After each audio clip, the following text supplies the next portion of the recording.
Oh, what's up, easy bakers? So for today's video, honey, I'm gonna show y'all how to make this easy behind oven shrimp boil, or it could be a crab boil too. But if you guys haven't already, follow us on Instagram at Easy Bakers LLC. And if you want to be gang, go ahead and hit that subscribe button.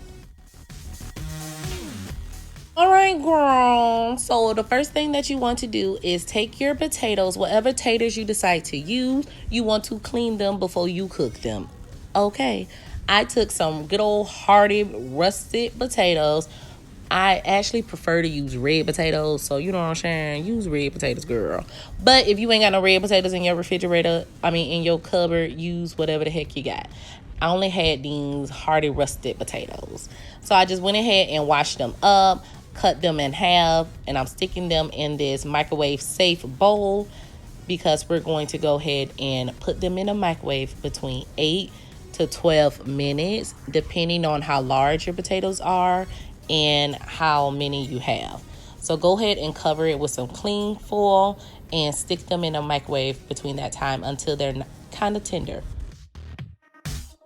So it's been 11 minutes, and as you guys can see, with the cling form has puffed up a little bit, and that just let me know my potatoes have steamed very well.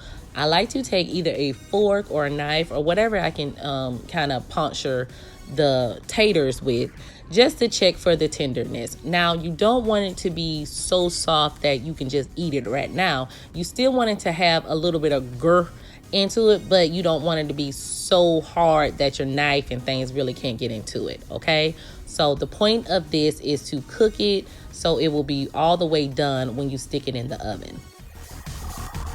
So I had a half of a large sweet onion inside the refrigerator. I just decided to go ahead and roughly chop that to put inside of my bowl, as well as some corn. Now, Walmart did not have corn on the cob, which is traditionally used inside of a bowl, but we use what we got, okay?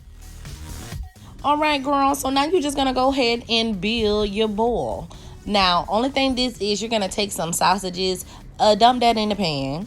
Gonna take your vegetables, dump that in that pan. You gonna take them cooked behind taters that you halfway cooked. They ain't fully cooked now. Don't be over here making mashed potatoes in your bowl and be all sad because you done messed it up and blame it easy bakers, because you done overcooked your taters.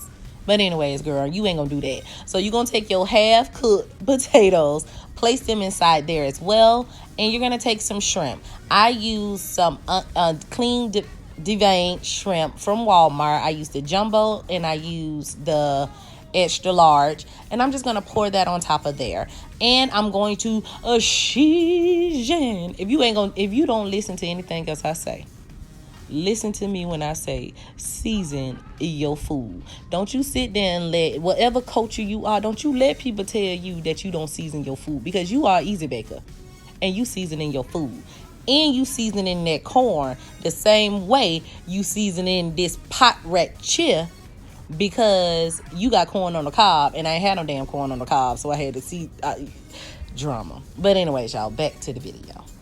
All right, so you're gonna just go ahead and mix everything around, and I'm mixing it around just because I want everything to be seasoned down. Okay, all of my spices will be linked inside of the description box for your convenience.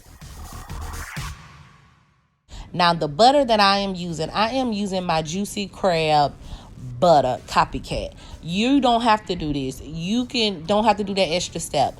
You can just get some regular 8 tablespoons of salted butter and do the same thing that I just did. Now I covered that with some foil, and I'm gonna ship it inside of this oven on 400 degrees for about 10 to 20 minutes, or until all of my food is nice and done. Now I'm just gonna go ahead and toss over my boiled eggs because I'm not putting them in the oven. Okay, mix everything around so you get some eggs with some of that juicy sauce that you love so much, girl, and you are ready to go. Now you can top this with a cup of melted butter, but I'm not going to do that because I like to dip my sauce. So I'm going to just dip it inside of my juicy crab sauce that I like to make. My juicy crab recipe will be linked in the description box again for your convenience.